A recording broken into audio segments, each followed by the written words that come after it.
So good morning everyone, আমি Asima daily blogging চ্যানেলে আবার একটি নতুন ভিডিওতে জানাই আপনাদের সকলকে আবার একবার স্বাগত। আশা করবো আপনারা সকলে বেশ ভালো আছেন, সুস্থ আছেন, যে যেখানেই আছেন আর যেখান থেকে আপনারা আমার ভিডিওটি এখন দেখছেন। তো দেখতেই পাচ্ছেন আমার সকালে পুজো সমস্ত কিছু কমপ্লিট হয়ে গেছে, কিন্তু যেহেতু আমার ভয়েসটা ওঠেনি, কেন ওঠেনি বুঝতে পারলাম না, তার জন্য আমাকে কিন্তু ভয়েস ওভার দিতে হচ্ছে। আপনারা আশা করি দেখেই বুঝতে পারছেন যে এই ভিডিওটার সঙ্গে কিন্তু ভয়েসটা নয়, আমি ভয়েস ওভার দিয়েছি আলাদা করে। ওই যে বাইরে বসে আছে ন্যান্সি। আর আমি আজকে দুপুরের সমস্ত লাঞ্চের মধ্যে আজকে যেটা করব সেটা হলো ইলিশ ভাপা। তো এখন তো আমি নিরামিষ খাচ্ছি, দেখতেই পাচ্ছেন। তো ইলিশ ভাপাটা বানাবো ওদের দুজনকার জন্য। মাও বলেছে আমি আজকে ইলিশ মাছ খাবো না। তো আমি কীভাবে বানাচ্ছি, যদি ভিডিও ডিটেলসটা দেখতে চান তাও অবশ্যই আমাকে একটু কমেন্ট বক্সে কমেন্ট করে জানাবেন। আমি আপাতত যেটুকু দেখানোর আপনার সঙ্গে শেয়ার করছি, অবশ্যই ব্লগের সঙ্গে থাকুন আর দেখতে থাকুন আমার আজকের ব্লগটা। এই যে দেখুন ন্যান্সিও চলে এসেছে, তা করতে করতে ডাকার সঙ্গে চান বাইরে যেতে বললাম, চলে গেল। এমনি বললে কথা ভালোই শোনে, বোঝেও কথা আমাদের। তো চলুন তবে রেসিপিতে যাওয়া যাক। আর বাকি সমস্ত কিছু হয়ে গেছে। আর আজকে হয়েছে বলতে ডালে সেদ্ধ, সবজি দেওয়া হয়েছিল, আর করব আমি এখন সর্ষে দিয়ে ঝাল। তো এখানে আমি সাদা সর্ষে আর কালো সর্ষে দিয়েছি। এরপর দেবো নারকেল কোড়া, তোমরা অবশ্যই ফ্রেশ নারকেলটা দিতেই পারো, বাট আমি এখানে কিন্তু একটা প্যাকেটিং নারকেল দেবো, যেটা ডাস্ট নারকেলের কোকোনাট ডাস্ট পাউডার যেটা হয়, সেটা আমি কিনে নিয়ে এসেছিলাম। এটা ওটাতে দিতে লাগে বলে, তো সেটাই আমি এখন ইউজ করব। সেটা তোমাদেরকে আমি অবশ্যই দেখাচ্ছি। তো আমি ওটার সাহায্যে করব। আর দেবো যেটা, সেটা হলো টক দই। তো এই যে দেখতে পাচ্ছ, যে আমি তোমাদের সঙ্গে যে প্যাকেটটা দেখাচ্ছি, এটাই হলো সে কোকোনাট ডাস্টের পাউডার। তো এটার সাহায্যে আমি আজকে তোমার ইলিশের ভাপা ইলিশটা বানাবো। আর আজকে ভাপা ইলিশটা আমি বানাচ্ছি টোটালি আমার ছোট কুকারটার মাধ্যমে। তো অবশ্যই এমনি টিফিন বক্সে করেও বানানো যায়। তো চলো একটা স্মুথ পেস্ট তৈরি করব। দু রকম সর্ষে, কাঁচা লঙ্কা, নারকেলের গুঁড়ো, আর যেটা দেবো সেটা হলো দই। তো দইটা আমি পরে দেবো, আগে আমি এইটা বেটে নেবো। দেখো নারকেলের ডাস্টটা তোমাদেরকে দেখিয়ে দিলাম। এবার খুব ভালো করে আমি একটু ব্লেন্ড করে নেব। ব্লেন্ড করে নেবার পরে এবার আমি যেটা দেবো সেটা দই, টক দই। তো চলো দেখতে থাকো। এবার ঝালটা তো যে যার মতন দিয়ে দেবে। আমি এখানে একখানা শুকনো লঙ্কা আর একখানা কাঁচা লঙ্কা, এই দুটোই ইউজ করব। তো খুব বেশি ঝালটা ওরা যেহেতু নিতে পারবে না, তার জন্য আমি অল্প করে ঝাল দেবো এখন। তো দেখতে পেলে আমি একটা শুকনো লঙ্কা দিলাম, এবার আমি একটা কাঁচা লঙ্কা দেবো। টোটালটা রেডি করে দিয়েছি। এই যে এবার আমি এটা বসিয়ে দেবো আগে ওভেনে। আর বসিয়ে দেওয়ার পর জাস্ট একটা হুইসেল দেওয়ার পরই একটা সিটি করবে, নামিয়ে দেবো। তারপর দেখাচ্ছি কেমন হচ্ছে। এদিকে মাথা ভাজা, মানে ইলিশের মাথাটা আমি টুকরো করে ভেজে নিয়েছি, দেখুন তেল বেশি দিইনি, বর্ষাকাল। আর এদিকে আমার ইলিশ রেডি, কেমন হয়েছে একবার দেখুন আপনারাও। এই যে এবার মেথি একটুখানি নুনটা চেক করবে, হাতটা গরম, কীভাবে করবো, দেবো তুই হেলাবো। এবার চেক করে দেখ নুনটা। এখন আমার শ্রাবণ মাস, তাই এখন মিঠি সম্বল।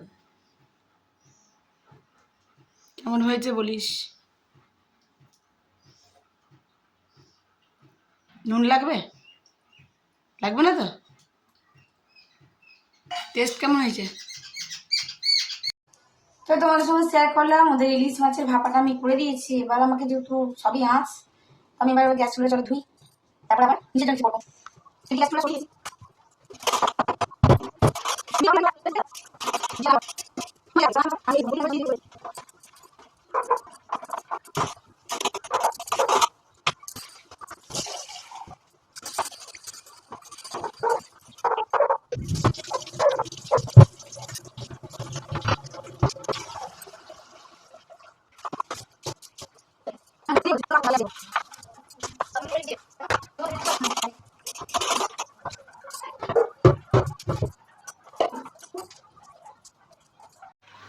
সো এখানে দেখো আমি সাবু, এই যে এই কটা সাবু আমি ভিজিয়েছিলাম, ফুলে গেছে। আর একটু ডালিয়া, মুগ ডাল, এটা দিয়ে একটু হালকা নেড়ে নেবো। দিয়ে এবার যদি তোমাদেরকে দেখালাম লাইন চলে গেল, ফের জলটাও বন্ধ হয়ে গেছিলো, মানে পাম্প চালাতে পারিনি, ফের এখন জল হয়ে গেছে। তো পুরো গ্যাস ওভেন আমার ধোয়া কমপ্লিট, চারদিক ধুয়ে ফেলেছি আমি আবারও। আর যতক্ষণ না লাইন আসেনি ততক্ষণ আমি সবজিগুলো একটু কেটে নিয়েছি। এখানে সবজি বলতে পটল দিয়েছি, তারপরে পটল দিয়েছি, কুমড়ো দিয়েছি,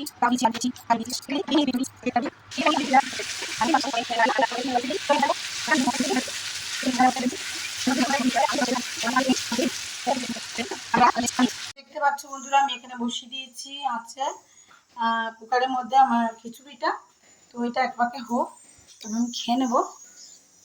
তো এখানে আমার খিচুড়ি একদম রেডি। আর দেখতে পাচ্ছ আমি এটা কিন্তু হালকা ঢিলা ঢিলায় রেখেছি, কারণ আমি ওবেলায় খাবো, আবার জমে যাবে জিনিসটা। তো এই দেখো হয়ে গেছে আমার। চলো, সো ঘড়িতে বেজে গেছে এখন ঘড়িতে 9:30। রাতে ডিনারের জন্য আমি করছি রুটি আর করব পায়েস। তো ভাতটা হয়ে গেছে, আমি এখন রুটিটা সেঁকে নেব। তার জন্য আমি এখন বসিয়েছি, রাতে যেহেতু খাবো তার জন্য চালের পায়েস করছি। ঘরে অনেকখানি দুধ রয়ে গেছিলো, সেই দুধটা দিয়ে আমি করে দেবো এখন চালের পায়েস। তো তোমরা অবশ্যই ব্লগের সঙ্গে থাকো। আর আটাটা আমি মেখে ফেলেছি রুটির জন্য, মানে রুটিতে যে আটাটা ইউজ করছে সেটা আমার মাখা হয়ে গেছে। আর পাশের বাড়ি আমাদের যে সাহারা দিয়ে গেছে পেয়ারা, কিন্তু পেয়ারাগুলো এত পাকা আর পচা, যার জন্য আমার এগুলো রেখে দিয়েছি। আমরা কেউ খাইনি, ওই একটাই ভালো ছিল, তোমাদেরকে তুলে দেখিয়ে দিলাম। তো চলো ঝটপট দেখো, আমি এদিকে আমরা লেগে পড়েছি রুটি করতে। রুটিগুলো বেলা হয়ে গেছে, এদিকে প্রাইসটা পাই হব হব হয়ে গেছে। চলো দেখতে থাকো, ব্লগের সঙ্গে থাকো।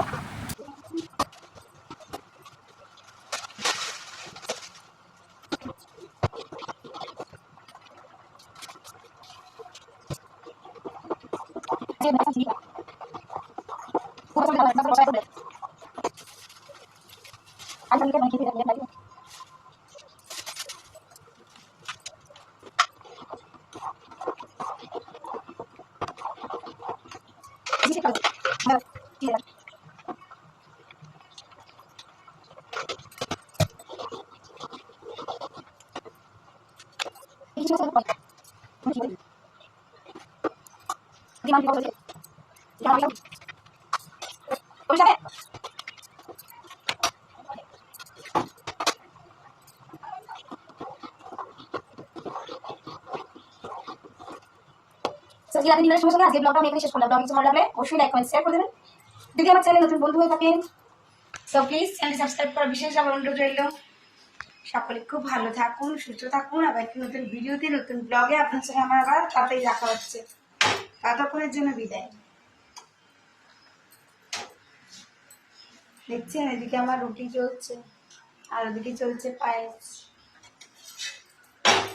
বাইরে চলছে মুষলধারে বৃষ্টি।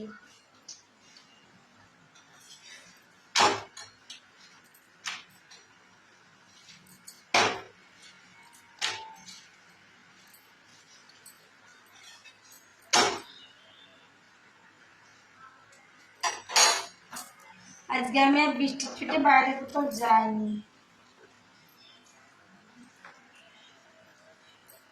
পায়েসটা একেবারে রেডি হয়ে গেছে।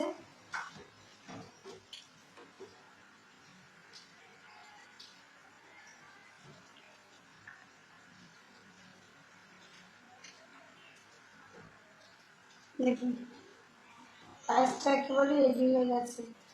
চিনি দিয়েছিলাম, চিনিটা যেহেতু রসটা ছাড়বে তার জন্য একটু হিলা হয়ে গেছিল, এর পুনরায় টাইট হয়ে গেছে। গ্যাসটা অফ করে দিলাম। আর এদিকে তো রুটিটা হচ্ছে।